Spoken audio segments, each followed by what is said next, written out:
Tunay Central Elementary School, strategically located at the heart of Agusan del Sur, is composed of 1,353 pupils manned by 39 teachers. Headed by its principal, Mrs. Gina Simalupa, the school has 30 academic classrooms.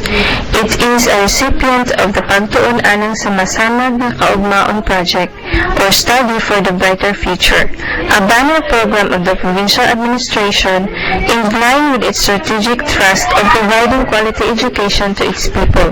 Through this project, the school has availed the establishment of its library center equipped with educational materials, essential healthcare program that afforded pupils with free healthcare products, and Model of Excellence School program that transforms the school into the world-class institution. Patinay Central Elementary School is one among 18 recipients of the Model of Excellence, funded by the provincial government of Agusan del Sur.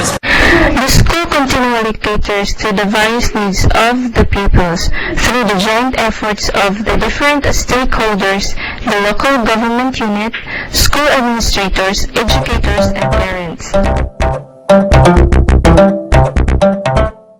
The school observes several practices in order to ensure that it addresses issues concerning the learning needs of the pupils. Some of these practices are as follows. Class sectioning. Pupils are grouped according to the level of their intelligence and ethnic orientation, since the school has a high regard on the natives of Agusan del Sur. And the best class, we have the average of 85 above with the high pace. This is 10% bloodline of the mother.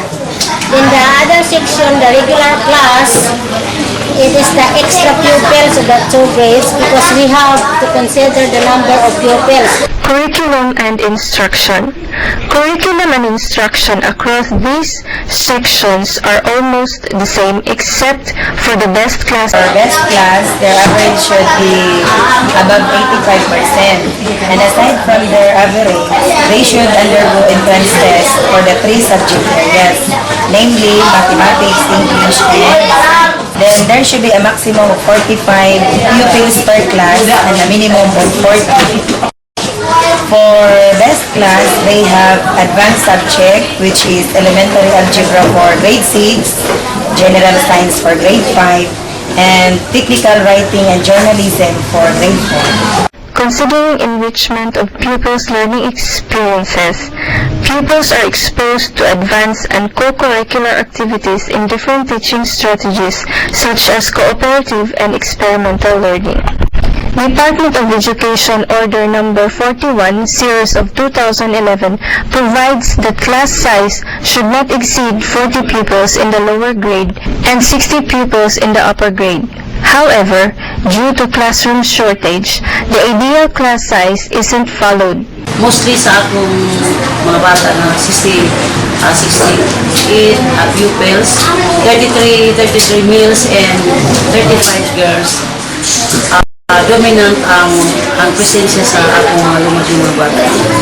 Matapos sa atong parents, aron nga naay maayong resulta diha sa panginahanglan sa mga bata.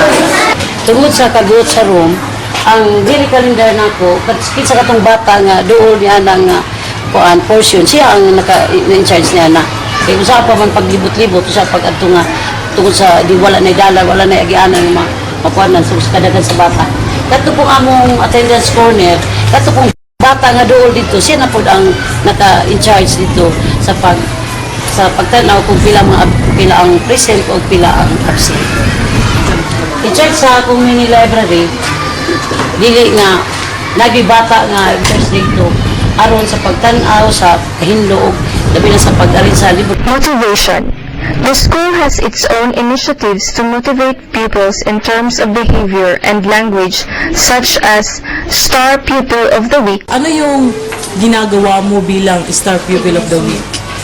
Magpapayo sa kanila kung anong dapat nilang gawin. Pupray dyan. Pronunciation. Sasabi ko kung panahon. Okay. So, bali ikaw yung nag-lead sa mga prayer. Everybody must have a sense teachers to be a starter. As an advisor, I choose advisor Manila to start with this week because I think he needs attention and he needs to be recognized. I give him a chance also to be the first start and for him to act as a role model to his family. As a role model, we can lead his classmates throughout the whole and also assist teachers, especially if the teacher is out. And word for the day, where new words are introduced. These words are displayed in the mini library and categorized each month. Policy. Among other policies, Speak English policy. Yes, we promote English-speaking classes, especially that our school is now a recipient of the Model of Excellence School Program, and we are obliged to speak the language because we would like to promote English-speaking zone in our school. The implementation is boundless, starting right after the launching of the Model of Excellence back in the air. And basura ko, iligpit ko are mostly emphasized. Practice ko dito sa amin. Ang basura ko ilalagay ko dito at ilalagay ko sa bag. Speaking with the implementation of sexuality education, majority of teachers in PSES is not in favor. Definitely, I am not in favor of sexuality education in school. Implementation of sexuality education in early childhood or early adulthood could certainly trigger premarital sex among others. Considering our Filipino culture, and most especially as a Christian country, this will create great devastating effect for our faith and culture that leads to morality declination and family breakdown, wherein the parents could no longer control their children and lost their parental rights. No, I'm not in favor for that because it's too early for the children to know the sexual can be introduced for the high school, but in elementary it's too early. I am not in favor of the implementation of sexuality education. It will create disturbance to the minds of the children that would lead to premarital sex, early pregnancy, and Upon the interview to the teachers regarding their working load, During my elementary years, my mother always reminds me, "Nak, mag-teacher jud ka nga." So I really wonder what's there. How can I be a teacher? Until my high school years, my mother always motivates me. According to my parents, ang pagiging guro daw ang profesyon na hindi mawawala sa uso. All their hopes and wants are granted. I am now in my senior year, and it was not that kind of an easy obligation. Since my parents cannot afford the said profession, I proceed to my second choice, which is teaching. Hindi naman ako masyadong nahirapan kasi nga isa ito sa mga gusto kong kurso. Ngayon, kahit na-discover kong napakahirap nitong napili kong profesyon, but still, I love teaching. Then, I pursued to study education of almost 2 months, sleepless nights, and tiresome moments. preschool is the most important step in the educational ladder of the children. It is within this phase that the children receive first-hand experience for their educational endeavor. On the dictated memorandum, as kindergarten teachers, we are obliged to enroll children at the age of 5 as of October.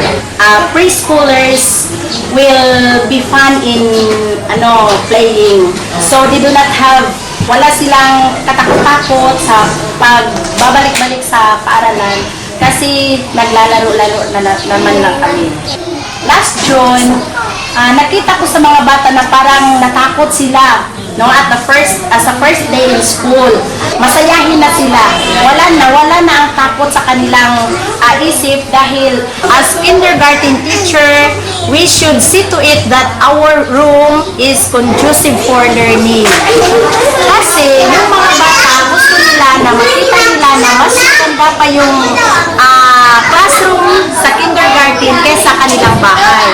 Para mas magustuhan nilang palagi silang magpunta sa school dahil iba mo nakikita nila sa paaralan. Especially if in their house wala silang television, sa classroom namin, meron kaming television, then other people cannot play in their house kay ano sila, mahigpit ang kanilang nanay. So in our classroom, we are free to play. Library. The school is granted with Pagtuong Library Center by the local government unit in partnership with the Books for the Barrios Foundation Incorporated. It is so cool to be the center of knowledge. As per observation, the Batinay Central Elementary School has a very attractive library, considering the colorful paintings, the mural, good books, toys, and interactive materials that will surely motivate learners to visit this area. Conclusion. The collaboration and partnership with the 1st and 2nd District Constituency Office, Provincial Local Government Unit, Sangguniang Panlalawigan, Department of Education, Division of Agusan del Sur, Municipality and Barangay Local Government Units, General Parents, Teachers Association, and the Books of the Barrios Foundation Incorporated. The joint efforts, partnerships, and linkages of the different constituents pave a way to the success of these programs, alleviating the quality of education. This indeed proves that cooperation bears good fruit. With that, kudos to Pieces for being one. From